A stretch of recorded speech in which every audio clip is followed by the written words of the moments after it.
Ele está no meio de nós. É a proclamação da boa notícia de Jesus Cristo segundo Marcos. Glória a vós, Senhor. Naquele tempo, o Espírito levou Jesus para o deserto. E ele ficou no deserto durante 40 dias. E aí foi tentado por Satanás. Vivia entre os animais selvagens e os anjos o serviam. Depois que João Batista foi preso, Jesus foi para a Galileia, pregando o Evangelho de Deus e dizendo: o tempo já se completou, o reino de Deus está próximo. Convertei-vos e crede no Evangelho. Para os nossos aplausos, a palavra da salvação. Glória a vós, Senhor. Queridos irmãos, queridas irmãs, presentes aqui na Igreja da Glória, queridos irmãos e irmãs que nos acompanham pelo YouTube, aqui da Igreja da Glória, desde a última quarta-feira, chamada de quarta-feira de cinzas, que nós começamos um tempo novo na liturgia da igreja. O tempo chamado de Quaresma.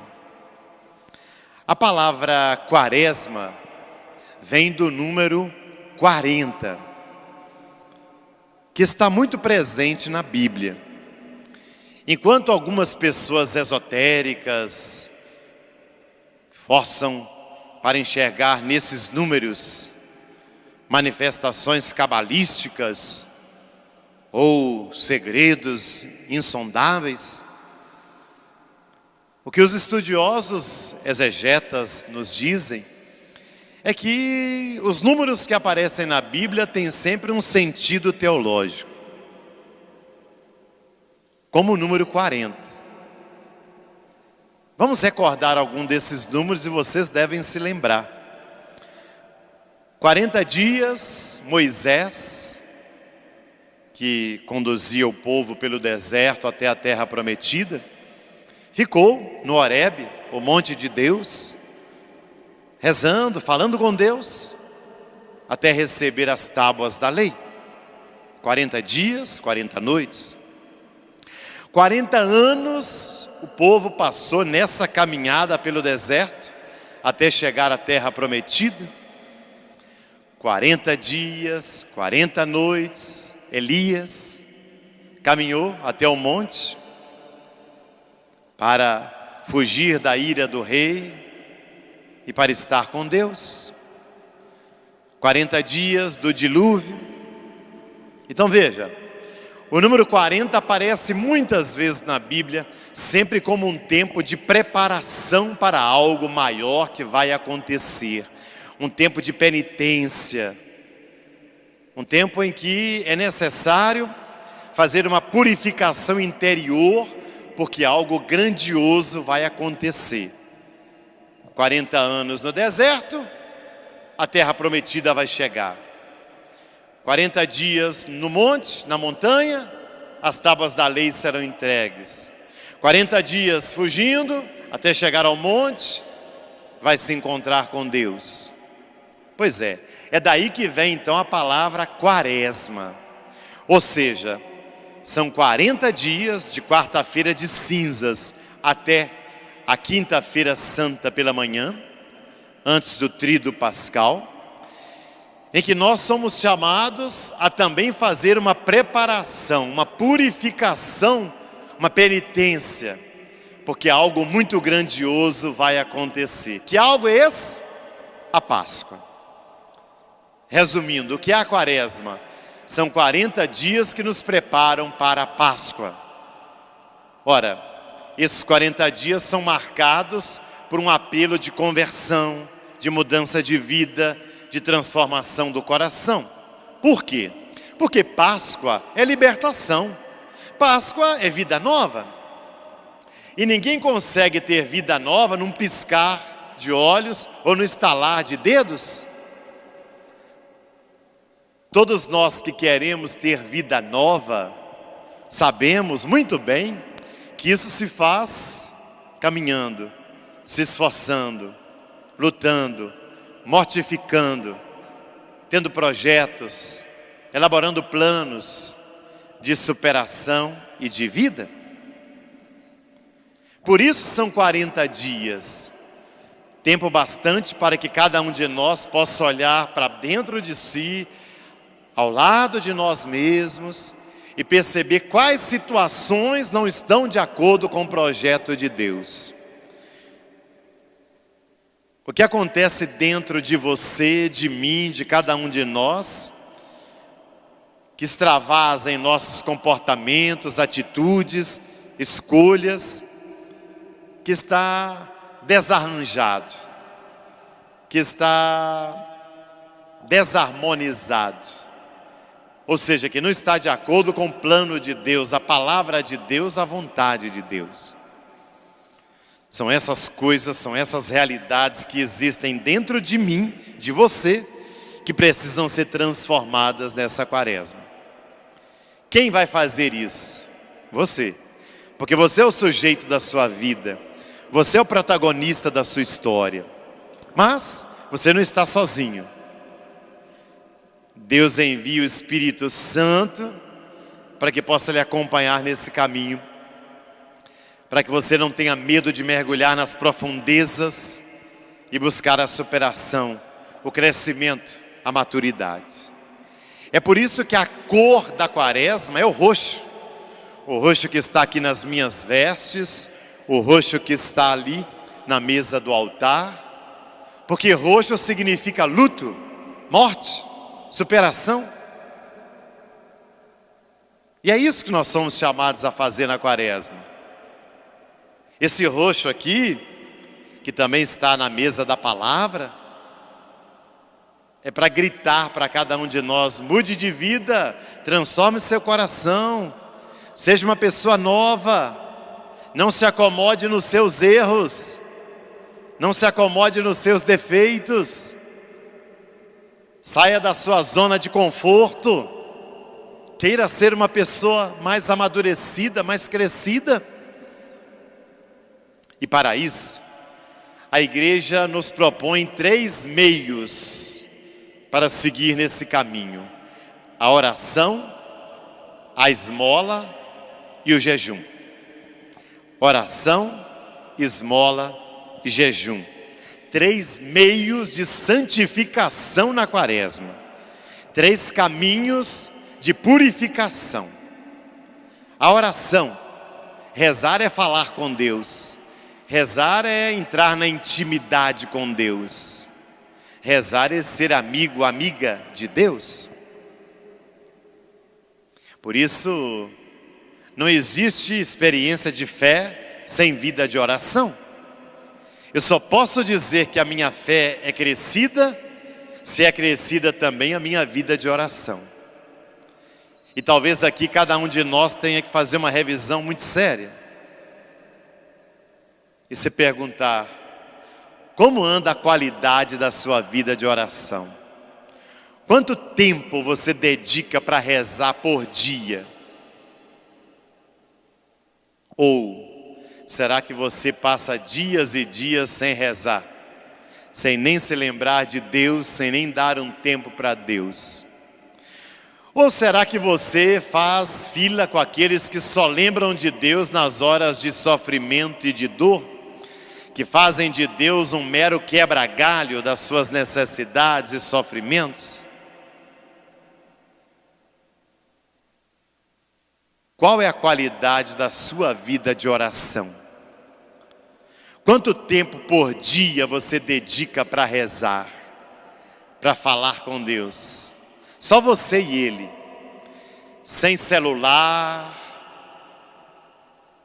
sem TV, sem computador, sem nenhuma distração que tire você do foco, que é falar com Deus, que é entrar na intimidade com Ele, que é estar face a face com Ele. Por isso, Quaresma é tempo de rezar mais. Rezar com a Bíblia, com a palavra de Deus. Rezar os salmos, rezar os evangelhos. Rezar, ler, meditar.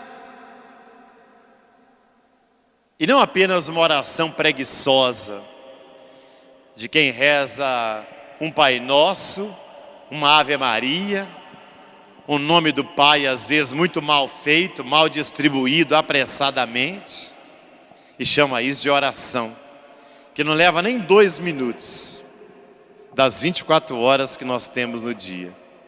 É muito pouco para quem diz ter fé e para quem diz amar a Deus.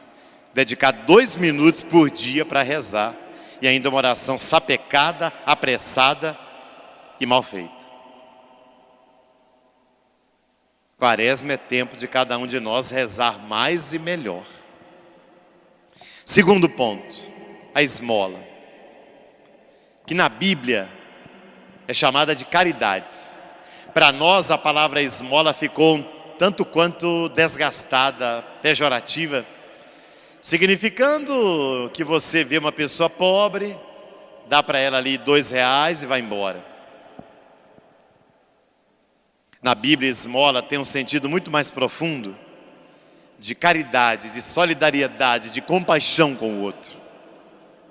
Ou seja, não é apenas dar um dinheiro e ir embora, é dar de mim para o outro, é fazer-me presença amorosa junto ao sofredor, a pessoa que tem um problema, ao pobre, ao fraco, ao desvalido, ao doente, ao necessitado. Caridade. Nós vivemos numa cultura muito marcada pelo individualismo, pelo egoísmo, em que as minhas necessidades é que são importantes, e as necessidades do outro, às vezes são até impedimento, peso para mim. A Quaresma nos pede um olhar mais atencioso para o outro que está ao meu lado. Você, marido, um olhar atencioso para sua esposa dentro de casa. Você, esposa, um olhar para o seu marido. Você, filho, filha, um olhar para o seu pai, para a sua mãe. Você, pai, mãe, um olhar para os seus filhos. Porque muita gente convive junto dentro da mesma casa, mas não presta atenção no outro. Não tem um olhar amoroso para o outro. É apenas um olhar apressado, de quem já se acostumou, de quem suporta, não de quem ama. Caridade é ter um olhar que vai além do corpo, do físico. É um olhar que atinge o coração, o interior do outro. E ter gestos de caridade. Desde daquelas roupas que estão na sua casa e já não são usadas, estão lá no guarda-roupa estocadas. Tralhas que você guarda em casa. E você vai acumulando, acumulando. E que pertencem àquelas pessoas mais pobres, mais necessitadas. E que você pode nessa Quaresma tirar um dia de limpeza e repartir isso e dar. E quando eu falo de dar alguma coisa da sua casa, não se trata de dar porque está estragado. Não se trata de dar porque está rasgado. Não se trata de dar porque já está para ser jogado no lixo. Não. Pessoas não são lixo. Pessoas são pessoas. É dar daquilo que você tem de bom, que pode ser usado pelo outro. Não fazer da casa do pobre uma caixa de lixo para livrar nossas casas dos entulhos. Não, isso não é caridade. Caridade é também dar do seu tempo para alguém. É uma visita que você faz a uma pessoa doente. É uma ligação telefônica que você faz para conversar com alguém que está com depressão, com ansiedade, com pânico. Caridade, tantas formas. E por último, o jejum. Jejuar significa manifestar a minha liberdade diante das coisas e do mundo. E declarar Deus como o único essencial, absoluto na minha vida. O jejum hoje está em moda, até nas dietas. até o jejum intermitente de quem fica sem comer 12 horas, 18, 24, 48. Mas esse jejum que a igreja propõe não é modismo. E nem tem a função de emagrecimento, não. É um jejum como um caminho espiritual. É você deixar de comer alguma coisa para perceber mais a ação de Deus na sua vida através da fome, da necessidade.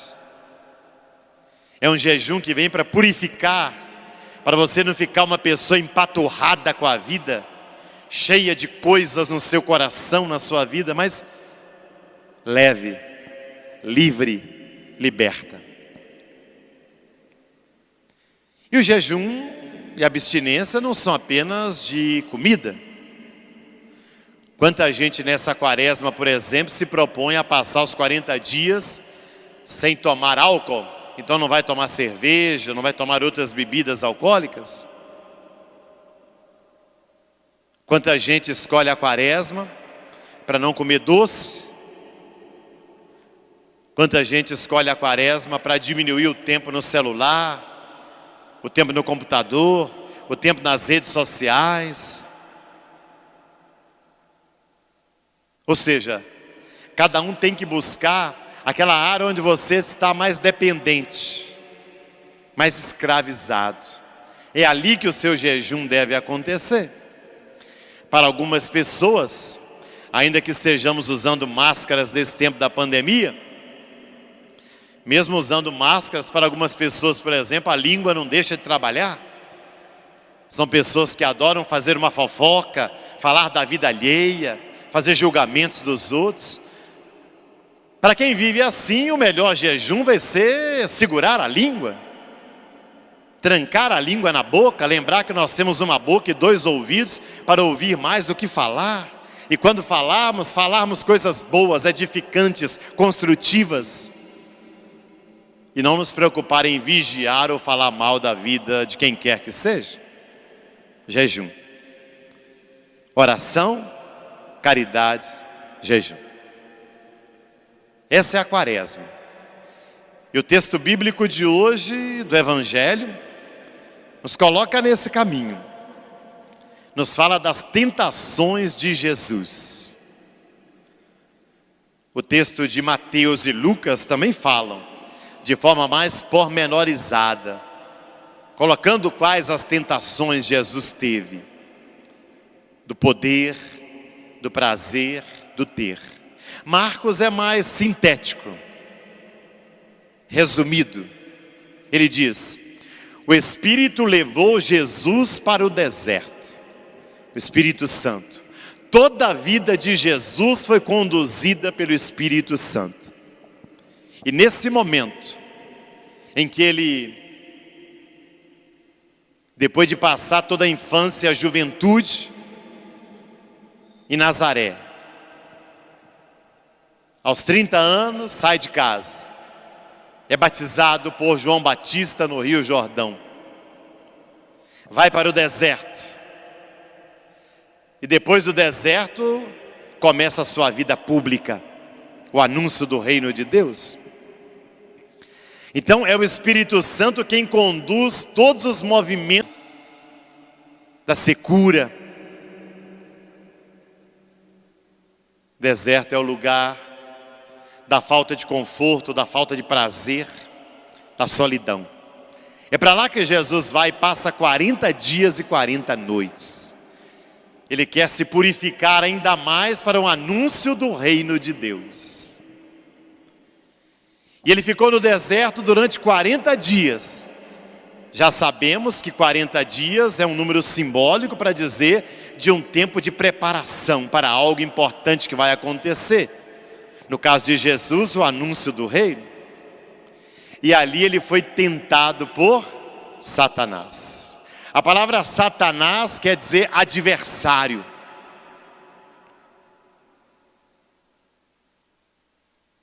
Só Satanás tenta. Deus não tenta ninguém. Deus prova. É bem diferente de tentar. Tentação vem sempre do inimigo, do diabo. De Deus vêm as provações, os desafios, que nos levam ao crescimento, à superação. Tentação é diferente. Tentação é uma proposta para você deixar o caminho do bem, da verdade, e ir para o caminho da mentira e do mal.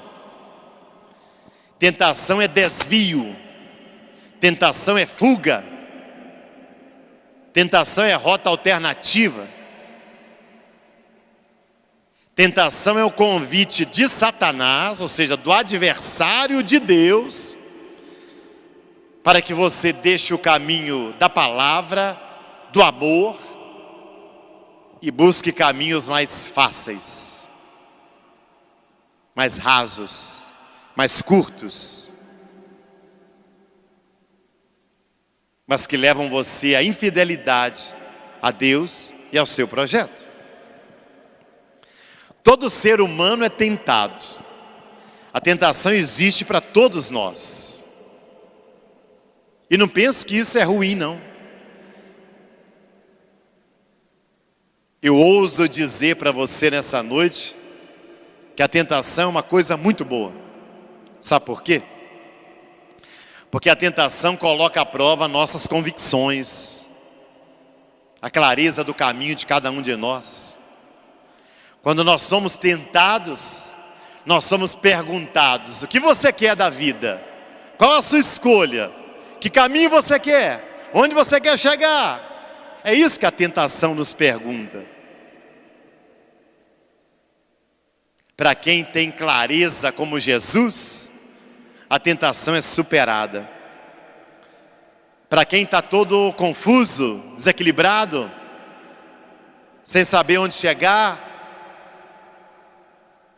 a tentação sempre vai desviar. Mas essa pessoa já não sabe onde chegar. Ela não tem projeto. Ela não tem planos. Ela não tem uma finalidade de vida. Então a tentação vem bagunçar um pouco mais aquilo que já estava bagunçado. Jesus foi tentado. Ou seja, Jesus também sofreu a proposta de ser infiel ao Pai, a Deus. E qual foi a resposta dele? Com a palavra: ser fiel, ser obediente, ser perseverante no caminho do Senhor. Jesus vivia entre os animais selvagens e os anjos o serviam. Veja, é a natureza restaurada, é a harmonia que se restaurou. Animais selvagens não matam, não agridem, servem. Quando nós também temos a força para vencer as tentações, quando nós também estamos no caminho de Jesus, deixamos de ser pessoas selvagens, agressivas, violentas, brutas, grossas, para nos tornarmos pessoas amorosas, acolhedoras, compreensivas, pacientes, amáveis. O texto continua dizendo que Jesus agora foi para a Galileia. Galileia era o lugar dos pobres, dos humildes em Israel. É para lá que Jesus vai anunciar o reino. E aqui nós temos as primeiras palavras de Jesus no Evangelho de Marcos. Quais são? Primeiro, o tempo já se completou. Segundo, o reino de Deus está próximo. Terceiro, convertei-vos e crede no Evangelho. O tempo já se completou. Não é o tempo do relógio, meio-dia, 18 horas, não. É o tempo de Deus. Em grego a palavra kairos é o tempo da graça. O Antigo Testamento era o tempo da espera, da expectativa pela vinda do Messias. Agora o tempo já se completou, o Messias já chegou. Não precisa mais esperar. Jesus já está no meio de nós. O tempo se completou. Nós não esperamos mais o Salvador, Ele já veio. O reino de Deus está próximo. O que é o reino de Deus? Para o povo de Israel, era uma categoria que simbolizava a esperança de Israel no mundo novo. longe da escravidão e da opressão. Para nós, reino de Deus significa a presença de Deus plena em nossa vida. É um reino que nunca vai acontecer totalmente nesse mundo. Ele começa aqui, mas se realiza depois da nossa morte no reino de Deus, no céu, na vida eterna. Os primeiros sinais do reino estão aqui entre nós, mas a realização plena do reino não acontece aqui, porque esse mundo ainda é marcado pelo pecado e pelo mal. Mas Jesus diz: o reino de Deus está próximo, porque Jesus está próximo. Ele encarna, presentifica o reino de Deus, ou seja, a presença de Deus, o amor de Deus, a graça de Deus. E por último, convertei-vos e crede no Evangelho. Converter significa mudar a cabeça e mudar o coração. É metanoia em grego. É mudar a mentalidade, mudar a atitude, comportamento. Isso é conversão. É o grande chamado da quaresma para cada um de nós, mudar. Não podemos nos acostumar com nossos defeitos. Não podemos nos acostumar com nossos erros. Não podemos dizer: eu sou assim, eu nasci assim, eu vou morrer assim. Não. Não podemos dizer: meu gênio é forte, eu estou puxando meu pai, meu avô, seja lá quem seja. Não. Eu posso mudar. A partir da experiência da fé, Jesus me convida a ser um homem diferente, uma mulher diferente, uma pessoa transformada. Tudo aquilo que em mim não está de acordo com o projeto de Deus pode ser mudado, deve ser transformado. E quaresma é para isso. É para nos tornar pessoas melhores, renovadas, transformadas. Crede no Evangelho. Crer não é apenas uma atividade intelectual, não. É afeto, é coração. Crer é me entregar. Crer é me vincular. Crer é aderir a quê? Ao projeto de Jesus. Dentro da quaresma, a Igreja Católica no Brasil propõe a campanha da fraternidade, que esse ano tem o tema Fraternidade e Diálogo, Compromisso de Amor, nos convidando a crescer no diálogo com todos, a ir além dos radicalismos e dos extremismos e aprender a dialogar. Quando eu dialogo, eu aprendo que eu não preciso de concordar com o outro para amá-lo. Eu posso discordar, mas nem por isso eu preciso xingar, cancelar, agredir, odiar. Não, essas não são atitudes de quem segue a Jesus. Quem segue a Jesus sabe discordar e respeitar, sem perder a capacidade de dialogar, de conversar. O texto bíblico que fundamenta: Cristo é a nossa paz, do que era dividido, Ele fez uma unidade. Isso deve começar dentro da sua casa, na sua família, no seu ambiente de trabalho, aqui na igreja, no nosso bairro, na nossa cidade. Dialogar, do que era dividido, buscar unidade. Que essa seja a proposta para a sua quaresma. Unir, ligar, jamais dividir, jamais separar. Eu desejo a todos vocês uma abençoada quaresma, que seja de fato um retiro espiritual, um itinerário de espiritualidade, onde você vai cultivando a presença de Deus no coração e vai se tornando uma pessoa melhor a cada dia. Louvado seja nosso Senhor Jesus Cristo. Para sempre seja louvado. Ao Pai voltemos juntos andemos.